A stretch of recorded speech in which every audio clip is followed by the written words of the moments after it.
welcome to Warrenworks. Today is another episode of my 52 cards in 52 weeks challenge. Last week I drew a 5 of clubs, so today we're going to be building something out of torrefied poplar.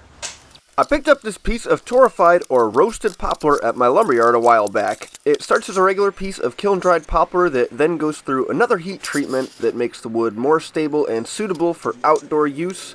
It also changes the appearance, and here's it next to a piece of walnut. On this piece of walnut particularly, there's some crazy figure at the end. You're never really going to see that in poplar, or at least I haven't. So I wanted to come up with a project that would really test how well this stuff lasts outside, so what I decided to make was a 7-sided geometrical planter kind of thing, almost like a big flower pot. And I'll start by milling the material down, and then this happened. Whoa, spider! Still actually, it's pretty stuff. With one face jointed, I can move over to the planer and get everything to an even thickness and go back to the joiner to joint a straight edge. With that edge, I can head over to the table saw and rip my board so that it's parallel. With my boards all ripped to the same size, I can cut them to 7 identical lengths. So I cut these at 6 inches long, and I added the extra inch for the 1, 2, 3 block on my fence.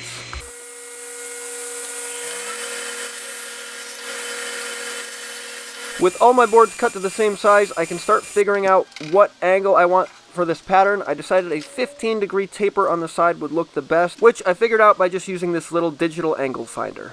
I use this website to find all my angles. It has a nice little calculator that you punch in the amount of sides and the angle for your sides, and then it will give you all the other angles of which to make your cuts. So I'll leave a link to this website in the description because this was really handy. I decided to do this on the miter saw because I actually thought that would be easiest, and I think miter saws are way underrated. They are super versatile tools if you just think outside the box a little, and it's super easy to just set all the angles right on your miter saw. It's a little bit easier to do this kind of cut on a miter saw than a table saw, in my opinion. Once I got my angles dialed in, I set up a stop block, and I use this board to hold the piece in place. That way my fingers are far away from the saw.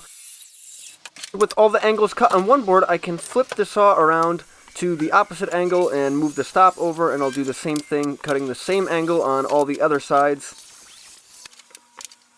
Once everything was cut out, I can put some tape on there to lay it out to make sure it fits together nicely. When I folded it up, it fit together great. This was the first attempt, so I was really impressed with how well that worked. I did have a slight issue with the cut quality, but that's because my miter saw blade was really dull. So I tilted the joiner fence to the same angle as the cut, taking an extremely light pass just to clean up the saw marks. This would have been a totally unnecessary step had my saw blade been sharp. To make a bottom for this planter, I resawed this other piece in half, and I used the little scrap offcut to find the center, and then I could run the board through, cutting it right in half, and then I just used a little bit of CA glue and some Titebond 3, which is exterior rated. Now I had to cut a recess in the sides to accept the bottom. If you pay close attention here, you'll see that I made a mistake. I should have tilted the blade instead of running it straight through, but I ran all the pieces straight through. Usually I would just set up a dado stack here, but it was quick enough to just run these pieces through to cut that groove, so I just moved the blade over a couple times until it was the same thickness as that bottom piece that I just made. And you can see how the bottom just fits in there nicely. Woo! So I messed that up. That's supposed to be on an angle of 15 degrees because that's what our sides are. So I need to at least cut an angle in there and see what happens. I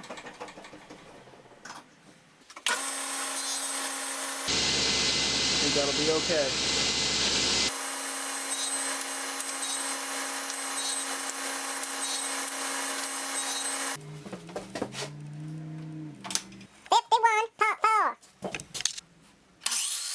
So I cut the first angle at 51.4 degrees, and then cutting back from that angle, you can cut all your pieces at 38.6 degrees.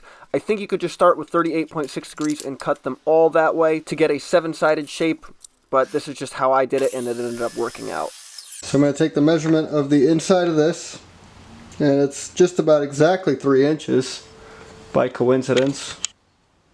Take my piece, measure over 3 inches. It wasn't supposed to be all blurry. So then I'll measure over my 3 inches from the corner. And this is going to kind of float, so it doesn't need to be crazy precise. And we have a heptagon.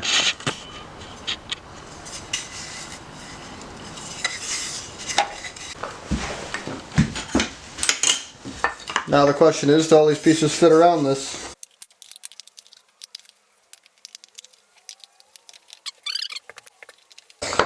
Looks like our bottom is gonna fit.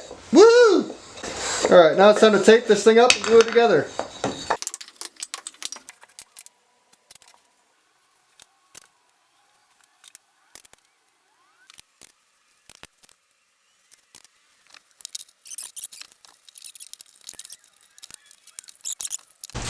Alright, let's glue this sucker up.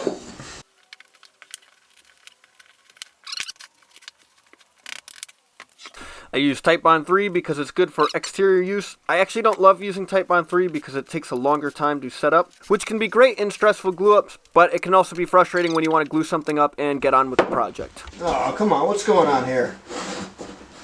Fit together perfect a second ago on a test fit.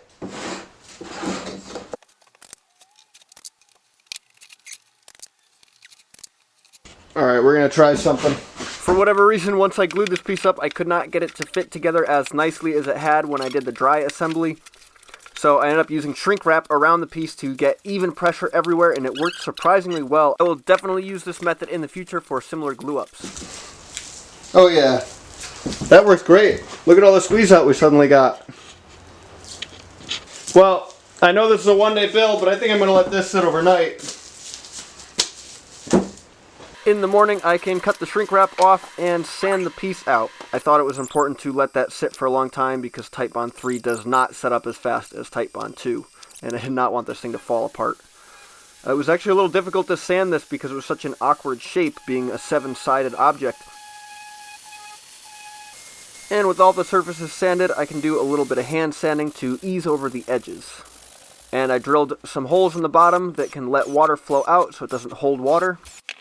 For a finish, I just used teak oil because it's good in exterior applications, and I wanted to put some kind of coating on this. I was surprised how dark it made the torrefied poplar. It really darkened it up. I still think it looks nice, but I didn't expect it to be so dark. And with that done, I figured the only proper way to finish this off was to put an actual plant in it. So here's one of my pineapple plants that I'm repotting into this slightly bigger pot, and I think it looks great. Well, let's figure out what we're going to be building next week. I think this week's project was something fun and a little different, and I'll be interested to see how this holds up in the elements. But I'm going to draw my card and figure out what we're building next week.